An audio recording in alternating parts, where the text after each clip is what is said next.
should have my notes ready for this. Hi guys! Today we are going to be discussing Lady Midnight by Cassandra Clare. And this is her new series involving the Shadowhunter world. It's about Emma Carstairs, where we met her in City of Heavenly Fire. So if you have not read all of Cassandra Clare's Shadowhunter books, then I would not recommend sticking around. If you just read Lady Midnight, you should read all of her books because she does a great job of tying everything together, and it's just great. So this is about Emma Carstairs. She is a shadow hunter, and she has a Parabati named Julian, and it's about them investigating a murder, and some stuff goes down, just like all Cassandra Clare's books. And I was rolling on the floor, like, in shock at some stuff, and I was just like, I can't handle this. I can't handle this. I was, like, Snapchatting one of my friends. I was like, when the author throws you a plot twist and you can't even right now, because that's me. That was me. So, this is all for the non-spoilery section, and if you would like to stick around to discuss it with me, I'd be great. But if you have not read it, bye! So we open up this book with a prologue, and we meet Kit and Johnny Rook. And at first I was not so sure about Johnny. He's really sketchy. He's sketchy through the whole book, but we see him through the prologue, and then he's not mentioned until about 400 pages in, and when they need his help. So I was like, whatever, like, not even thinking about it. So we open with them in the shadow market in 2012, and this is a place where downworlders are able to come and they sell stuff. People with the site sell stuff. It's not really legal. The Clave doesn't really like it, so shadow hunters don't go down there. But Emma does end up going down there with Cameron Ashdown. And Diane and Julian don't like that. But what they don't know won't hurt them is pretty much Emma's motto through this whole book. So we meet them, and we meet Cameron Ashdown, and I was thinking he was going to play a bigger role in this book, but he really didn't. He was there sometimes. Maybe he'll come back in the next two books. Maybe he'll play a bigger role. But yeah, so we have this long prologue. It's like 20 pages. And the one line that I noticed was really prominent, and it kind of stuck out at the end to me, was, "You're my biggest secret," or "my biggest secret is you," is what Johnny Rook said. And I'm just going to skip to the end part, where we find out he is the Lost Herondale. Now, I haven't read the Shadowhunters Academy, but I listened to a lot of other booktubers talk about this part, and it was really interesting to me. We meet them in the beginning of the book, and then he is this Lost Herondale. And to know this story about Tobias Herondale, how he was going to be murdered by the Clave, and then he just disappeared, and they could not find him. And so they took it out on his wife, his pregnant wife, was just, in my mind, even with the Clave, was way too cruel to be a part of the Clave. And I know it was a long time ago, but that is something in Herondale history that we are learning about. And I really want to know if that means Jace is going to be around more, and Jem. But then again, Jem and Tessa are going off to find Malcolm's body and the Book of Black. So I wonder if that's going to play more of a role in this next book and seeing where this next book goes. Which takes me to my next point. I don't think Malcolm's dead. I don't. You need to see a body. I've watched and read so many things where if you don't see a body, they're probably not dead. So I don't think Malcolm's dead. I think something fishy's going on, and he's gonna come back for Annabelle. And obviously, there was some Blackthorn blood spill in the Convergence. So I think that's how Annabelle rose, and I want to know how she's gonna be acting, because we've never had necromancy in these books. I haven't really read a lot of necromancy, but the one thing that does stick out is in the Vampire Diaries we have it, and it just wasn't a good thing. Necromancy is never a good thing. You should never raise someone from the dead. It's just something that isn't logical. So I want to know if she's going to be psychotic or if she's going to be in her right mind. And I think Malcolm's going to come back and have some revenge for Emma. So in this first chapter, we meet Christina or Tina, and I loved her. She is just so funny, but she's so responsible, and she just makes everything with Emma fun, and their friendship is something that I really adore. It's a really great friendship to have. When Emma's breaking up with Cameron, I was literally dying, because it's the first time we really get to see Emma's snarkiness in her own book, and she's just like, it's not working out, the relationship, I mean. And like, Cameron like isn't so in love with her, but she's just like, Cameron's just like a toy to her. Not a toy, I should say. Cameron's just like a distraction to her, because she's really in love with Julian, but at this point she doesn't really realize it. So it was killing me inside. Bad time to be a llama? Is there ever a good time to be a llama? Just those witty things that, like, those banter between Christina and Emma was just like the perfect humor. And I mean, I didn't expect anything less from Cassandra Clare. She has great humor weaving them in, and it's just, I just really love these characters. Let's talk about that for a minute. My love for Emma is, she is my favorite protagonist, our female protagonist. I loved Clary, don't get me wrong, I loved Tessa, but Emma is just someone that I really, really relate to, and I really like, she's very, I don't want to say a cold exterior, but she protects herself very well, and but she lets people in at the same time, and when she lets people in, like Julian or Christine, it's all of her heart is like poured out into everything, and she's just so passionate about finding who killed her parents and why it happened and what was going on, that it kind of like, I don't know, my love for Emma grew as I read, and I knew I loved her in City of Heavenly Fire. I already knew that that's who I was going to love, and I think this is my favorite Cassandra Clare book. I love Julian.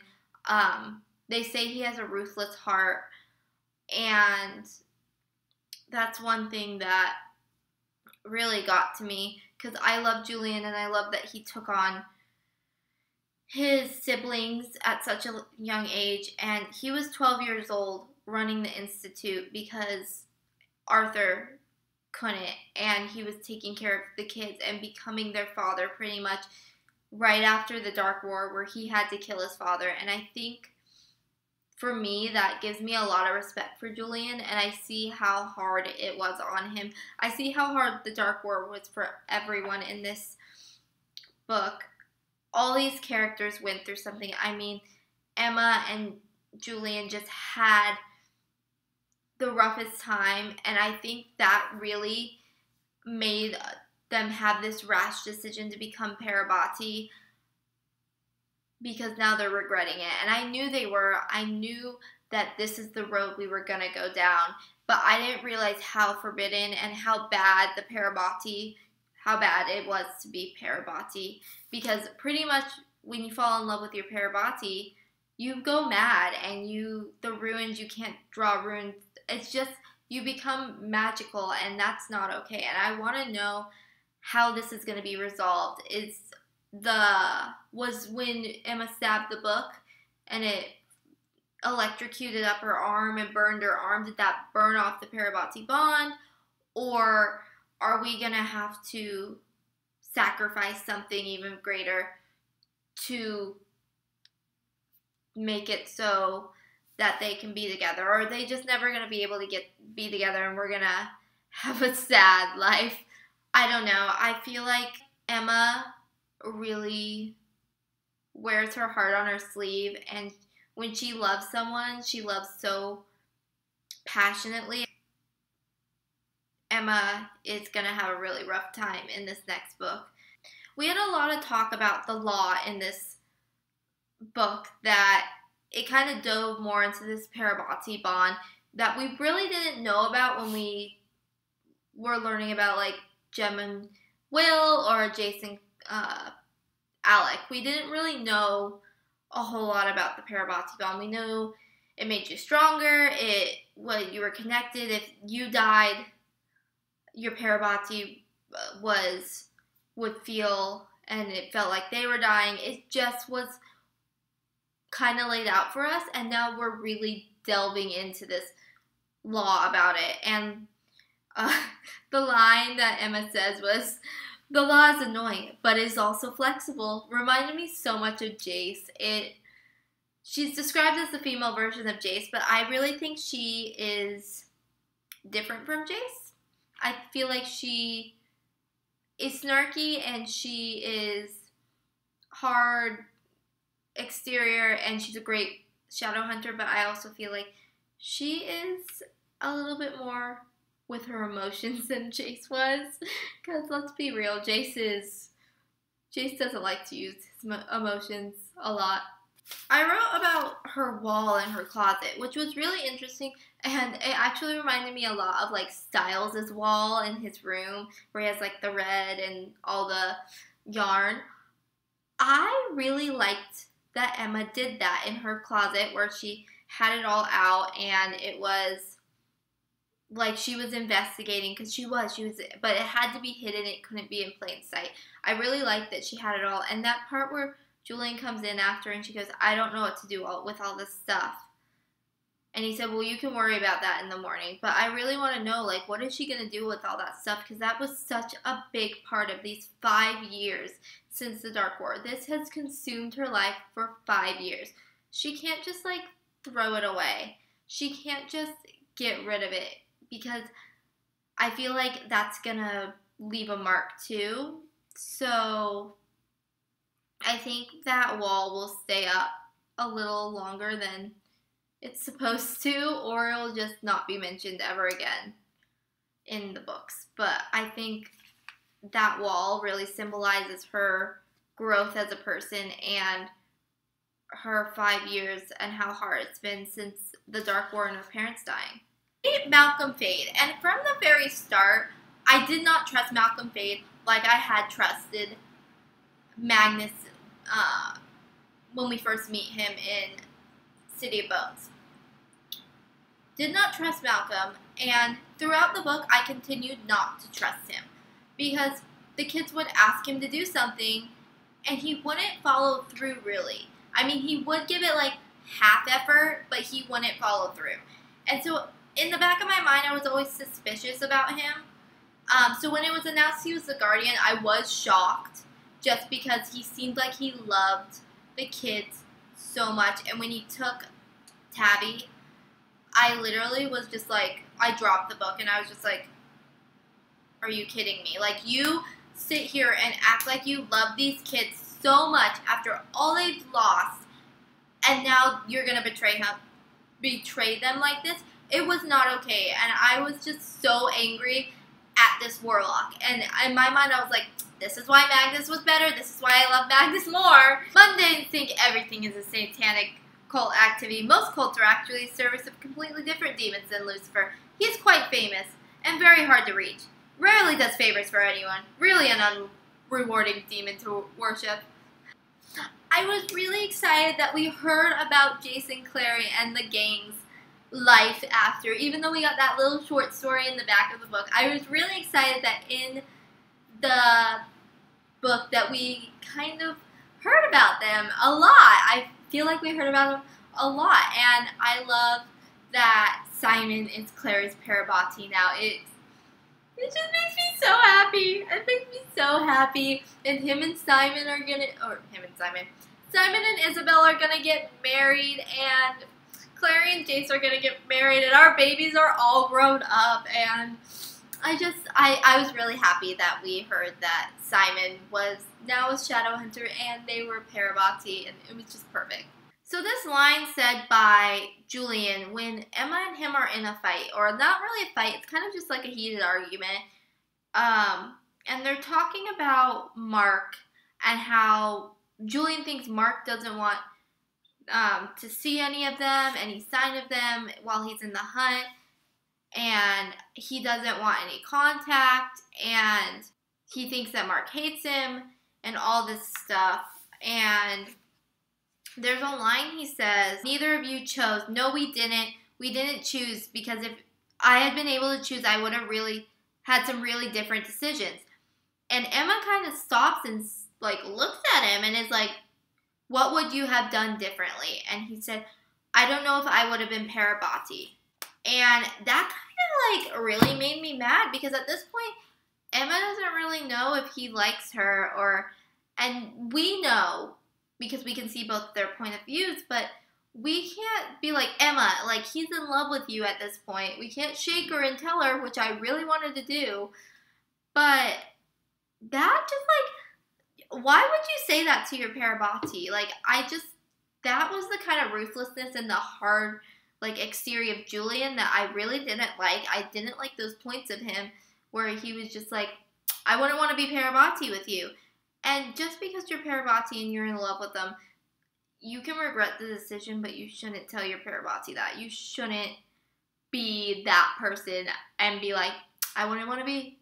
I just don't want to be Parabati. Because that can, like, crush someone so fast. And for Emma, she's kind of in a vulnerable position with Julian, because she's so in love with Julian, but she won't admit it to herself. And he was just away in England for a long time, away from her. So she's thinking, like, what did I do to him to make him think that I'm not, he doesn't want to be my Parabati anymore. So when we're introduced back, Mark's back introduced into the story, the fairies bring him in. I knew from the second that they brought him in that there was going to be a deal, and just everything was going to hit the ceiling.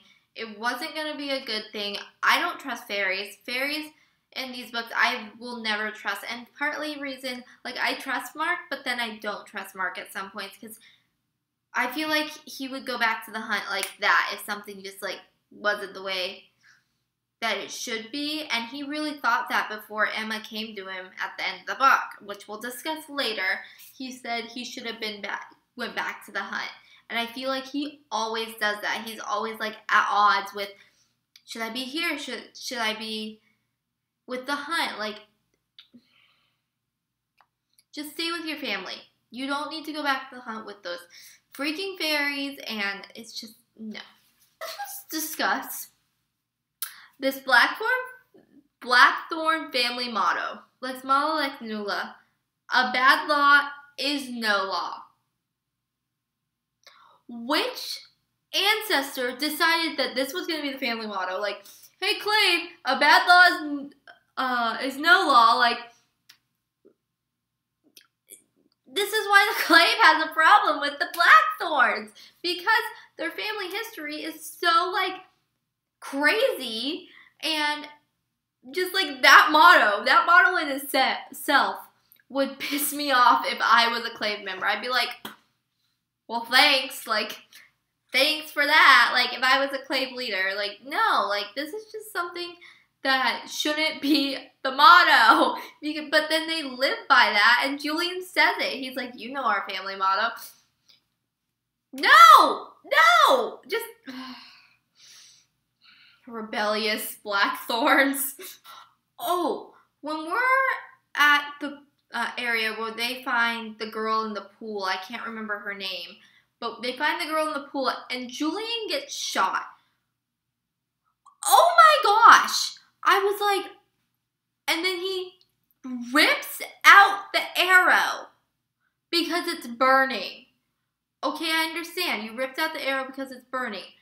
But then they're like in the back of the car. Emma's like straddling him, trying to save him. And they're like, I love that Cassie can like just throw in like these funny lines like, you're too skinny, too much coffee, not enough pancakes. I hope they write that on my tombstone. Like, I love that she can like throw those in. But I'm sitting here thinking like, Julian's gonna die. Julian's gonna die. We're headed to the place where Julian dies. Like, and like she's freaking out. He's like bleeding everywhere. She's covered in blood. He's covered in blood. She's like drawing the runes on him and it's not working. And finally she draws this rune and it's so powerful that it heals him. That's the magic that shouldn't be happening as a Parabati. Let's talk about Kieran. I don't trust him. One, because he's a fairy, but two, because he betrayed Mark. Just like betrayed him because he wanted him to come back to the hunt. Like, that's not love. And I love Christina's line when she says, that's not love, that's a burden, or something like that. What did she say? I wrote it down. I don't know where she says it, but Christina said something along the lines of, that's not love, that's a debt or a burden or something like that. And it's so true because Kieran, I feel like he loves Mark and I feel like Mark loves Kieran, but I don't feel like they love each other. I feel like it was just like a forced relationship because that's all that there was in the hunt. There weren't anything, and not to say that they don't love each other like they do, but I just don't trust Kieran, and especially after he betrayed them and Jules gets whipped and then Emma knocks Jules out and Emma takes the whippings. Like, that broke my heart. Emma's taking these whippings and I knew that killed Julian inside when she woke up and he was like, she was just laying there and he thought she was dead. And just, I think that's a big repercussion that is going to come back to haunt Kieran for the rest of his life. And yeah, obviously Mark has said, I will never forgive you for that, but I think inside Mark will forgive him at some point, but I don't think they'll ever be together. Okay, let's just talk about the beach scene. So Julian rescues Emma and then all of a sudden they're making out and then all of a sudden they're having sex. Okay, you're on a beach. Like, let's just think about this. You're on the beach. The beach is by the Institute. Do you know who could catch you? They were caught. They were caught by Malcolm. And I think because Malcolm, I don't think is dead, although it's making it seem like he's dead, I think that something's going to happen. I think Malcolm will take revenge by telling the Clave, hey, listen here, listen up. Julian and Emma, they're canoodling. They're getting it on and they're in love with each other. Something has to be done. I think the Clave's gonna find out from Malcolm. And someone's gonna tip off and tell them because they were caught on the beach. They just let themselves sleep there. Why were they so stupid to let themselves sleep there? Go back, go somewhere, go to a car, go. And I get that they were trying to save her at the moment and all this stuff, but it was just one of those things where I was just like, stupid, stupid, stupid. You were caught and you saw the footprints.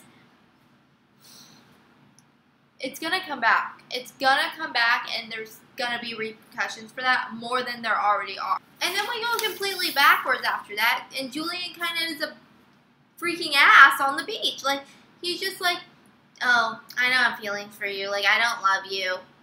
And Emma even says, didn't I tell you I loved you last night? And he's like, no, you never mentioned it.